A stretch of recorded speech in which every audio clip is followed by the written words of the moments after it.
Good morning, students. Myself, Anu Meena, Assistant Professor of EFM subject. आज हम start करेंगे business economics and we will start with the introduction of economics in which we study definition and scope of economics.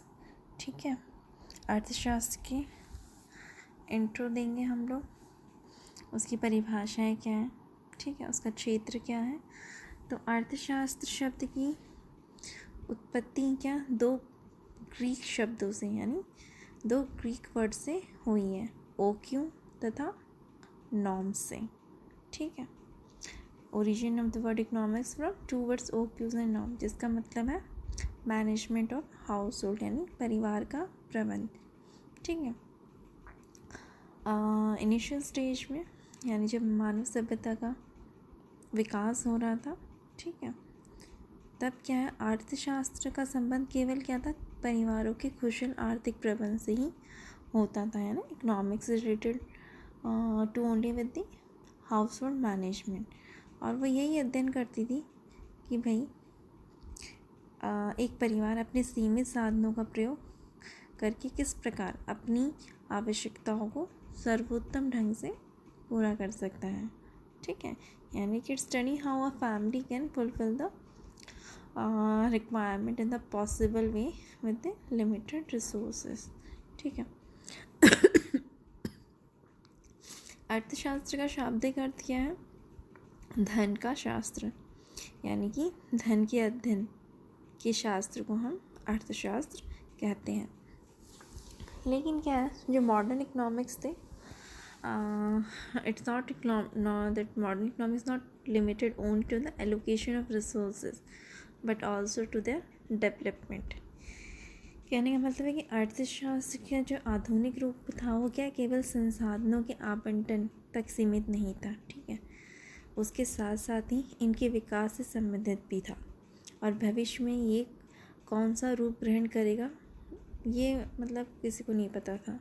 ठीक है, इसीलिए विभिन्न अर्थशास्त्रियों ने अर्थशास्त्र को अलग अलग रूप से परिभाषित किया है। ठीक है, इसीलिए इकोनॉमिक्स की जो डेफिनेशन है उसे डिफरेंट उसमें क्लासिफाइड किया कैटेगरीज में, जो कि है वेल्थ सेंटर्ड है यानी कि धन प्रदान, सबसे पहले है वेल्थ सेंटर्ड यानी कि धन प्रदान, नेक्स्ट इज़ वेलफेयर सेंटर यानी कि कल्याण प्रदान, देन स्कैरसिटी यानी दुर्बलता प्रदान, देन वांटलेसनेस यानी कि आवश्यकता विहीनता, और लास्ट है न्यू अप्रोच यानी कि नवीन दृष्टिकोण से।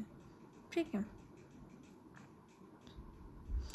तो इकोनॉमिक अगर हम कुछ डेफिनेशंस देखते हैं तो economics is a subject matter concern with an inquiry into the nature and causes of wealth of nation. ये एडम स्मिथ हैं अर्थशास्त्र हमारे, उनके अनुसार उनके अकॉर्डिंग डेफिनेशन दी that economic is a subject concerned with an inquiry into the nature and causes of wealth of nation। ठीक है, इसी तरह यानी कि अर्थशास्त्र धन का विज्ञान है। ठीक है, JB सेस करके जो हमारे अर्थशास्त्र थे उन्होंने कहा है economics is the science which treats of wealth. Economic is a science which treats of wealth, यानी कि अर्थशास्त्र वह विज्ञान है जो धन या संपत्ति की विवेचना करता है। ठीक है, अगर हम डेवलपमेंट एंड न्यू अप्रोच की डेफिनेशंस की बात करें तो definition of economics has been undergoing changes with the development and expansion of its subject coverage.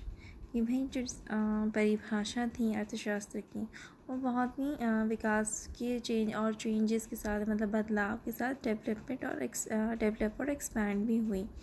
ठीक है, और मॉडर्न अगर हम आधुनिक परिभाषाएं देखें तो उन्होंने इकोनॉमिक डेवलपमेंट पे ज़्यादा फोकस किया था। इसी में हम एक बहन हमारे अर्थशास्त्र हैं जिन्होंने कहा economic is the study of factor affecting employ and standard of living. ठीक है, economic is the study of factor affecting employment and standard of living. उनके अनुसार क्या लोग निरंतर यह निर्णय करते रहते हैं कि वह अपने समय, शक्ति एवं अपनी संपत्ति का उपभोग कैसे करेंगे, ठीक है, और अपने द्रव्य का कैसे व्यय करेंगे। ये अर्थशास्त्र की क्या है, विषय सामग्री है, ठीक है। Economics is science how a particular society solve its economic problem. All economic problems exist whenever scarce means are used to satisfy alternative ends. If the means are not scarce, there is no problem at all and there is a nirvana. अर्थशास्त्र विज्ञान है एक विशेष समाज अपनी आर्थिक समस्या कैसे हल करता है। एक आर्थिक समस्या कब होती है, कब मतलब क्रिएट होती है, विद्यमान होती है, जब क्या होता है दुर्लभ साधन जो स्कैर रिसोर्सेज हैं उनको पूर्ति में लगाया जाता है। अगर ये साधन दुर्लभ नहीं है तब तो कोई समस्या नहीं है, कोई प्रॉब्लम नहीं है ना। लेकिन तब ये स्थिति क्या निर्वाणा या मुक्ति की स्थिति होगी। लेकिन अगर ये साधन दुर्लभ और साध्य हैं, ठीक है, तो समस्या होगी, ठीक है। अब हम डिस्कस करते हैं अर्थशास्त्र का क्षेत्र यानी स्कोप ऑफ इकोनॉमिक्स, ठीक है, जिसको 3 उसमें डिवाइड किया है। फर्स्ट है सब्जेक्ट मैटर ऑफ इकोनॉमिक्स यानी अर्थशास्त्र की विषय सामग्री, ठीक है। उसके बाद है नेचर ऑफ इकोनॉमिक्स यानी कि अर्थशास्त्र की प्रकृति, ठीक। और तीसरा है इकोनॉमिक्स एज अ पॉजिटिव और नॉर्मेटिव साइंस यानी अर्थशास्त्र एक वास्तविक एवं आदर्श विज्ञान के रूप में। सबसे हम पहले डिस्कस करते हैं subject matter of economics. First point of scopes of economics, अर्थशास्त्र की क्षेत्र का सबसे पहला पॉइंट है हमारा अर्थशास्त्र की विषय सामग्री, ठीक है। तो अर्थशास्त्र की विषय सामग्री के संबंध में अनेक विचारधाराएं प्रचलित हैं, है ना। जैसे कि हमने पढ़ाई था कि कल्याणवादी विचारधारा यानी कि दुर्लभता संबंधी विचारधाराएं, आवश्यकता विहीनता विचारधाराएं, विकास संबंधी विचारधाराएं, ठीक है। इन सभी विचारधाराओं का विवेचना अर्थशास्त्र की परिभाषा हम शीर्षक में हमने पहले ही कर ली है। स्टार्टिंग में हमने डेफिनेशन में हमने डिस्कस किया था कि भाई इकोनॉमिक्स की परिभाषाओं को यानी डेफिनेशंस को इन्होंने डिवाइड किया है wealth centre, welfare, scarcity, wantlessness and new approach में।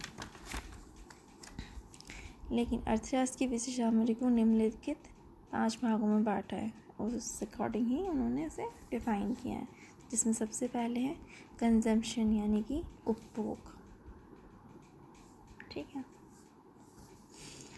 कंजम्पशन की बात करें, उपभोग से क्या आशय है कि भाई use of commodities and service for satisfaction of human wants यानी कि उपभोग से आशय मानवीय आवश्यकताओं की संतुष्टि से है के लिए कि भाई वस्तु एवं सेवाओं का सेवन करने से है, ठीक है। उपभोग को अर्थशास्त्र का सबसे महत्वपूर्ण भाग माना जाता है। नेक्स्ट है उत्पादन यानी कि प्रोडक्शन, ठीक है, यानी क्रिएशन ऑफ यूटिलिटी यानी उत्पादन से आशय उपयोगिता के सृजन से है। इसके द्वारा वस्तु एवं सेवाओं की उपयोगिता में वृद्धि की जाती है, ठीक है। इसके अंतर्गत उत्पादन के साधनों, उत्पादन के नियमों एवं लागत आदि का हम अध्ययन करते हैं, स्टडी की जाती है। नेक्स्ट है एक्सचेंज यानी कि विनिमय यानी गिव एंड टेक। विनिमय से आशय वस्तु एवं सेवाओं का आदान प्रदान से है। इसके अंतर्गत पूर्ति, मुद्रा बाजार, बैंकिंग, बीमा एवं व्यापार आदि का हम अध्ययन करते हैं। फोर्थ है डिस्ट्रीब्यूशन यानी कि वितरण। डिस्ट्रीब्यूशन से यानी कि वितरण से आशय है कि उत्पादन के संयुक्त परिणाम को उसके विभिन्न घटकों में बांटने से है, ठीक है। इसके अंतर्गत राष्ट्रीय आय में विभिन्न साधनों का भाग का निर्धारण किया जाता है, ठीक है। इसमें लागत है, मजदूरी, ब्याज तथा लाभ आदि का अध्ययन किया जाता है। लास्ट है पब्लिक फाइनेंस यानी कि राजस्व। तो राजस्व के अंतर्गत क्या आता है, सार्वजनिक व्यय, सार्वजनिक आय, सार्वजनिक ऋण तथा वित्तीय प्रशासन से संबंधित सिद्धांतों, नियमों एवं नीतियों का अध्ययन किया जाता है। ठीक है, पॉलिसीज, रूल्स एंड रेगुलेशंस के related public expenditure, public revenue, है ना, गवर्नमेंट स्टडी करी जाती है। ठीक है, और नेक्स्ट पॉइंट है हमारा स्कोप्स ऑफ इकोनॉमिक्स में नेचर ऑफ इकोनॉमिक्स, कि भाई अर्थशास्त्र एक विज्ञान या कला अथवा दोनों। ठीक है, ये जानने के लिए हमें सबसे पहले दोनों का अर्थ भी जानना पड़ेगा। ठीक है, तो पहले हम लिखते हैं इकोनॉमिक्स एज साइंस। ठीक है, तो economics the study of Mankind. ठीक है, कि भाई विज्ञान ज्ञान की वह शाखा है जिसमें क्रमबद्ध तरीके से किसी तथ्य अथवा विशेष नियम के कारण एवं परिणाम के मध्य पारस्परिक संबंध स्थापित किया जाता है। ठीक है, economics the study of mankind, ये जो वर्ड है science related to the methods and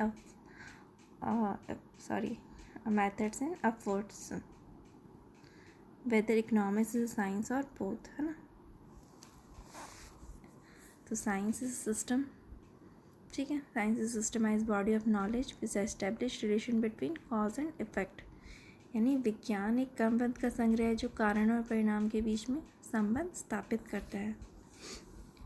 वहीं हम आर्ट की बात करें, इकोनॉमिक्स एज आर्ट, तो ये क्या है, this the technique of doing any work properly is known as art, यानी कि कला का अर्थ किसी कार्य को सर्वोत्तम ढंग से करने की क्रिया है। ठीक है,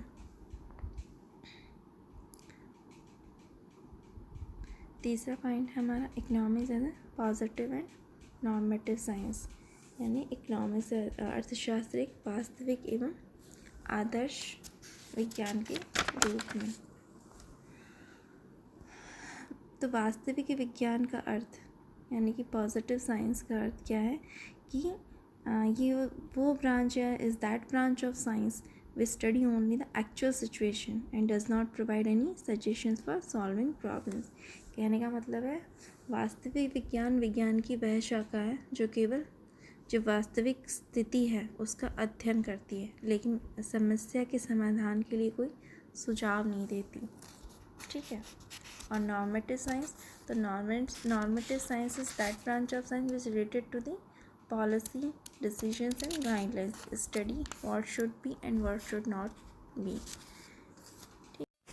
कहने का मतलब है आदर्श विज्ञान से आशय विज्ञान की ऐसी शाखा से है जिसका संबंध नीति निर्धारण एवं दिशा निर्देश से है। इसके अंतर्गत क्या होना चाहिए तथा क्या नहीं होना चाहिए का अध्ययन किया जाता है।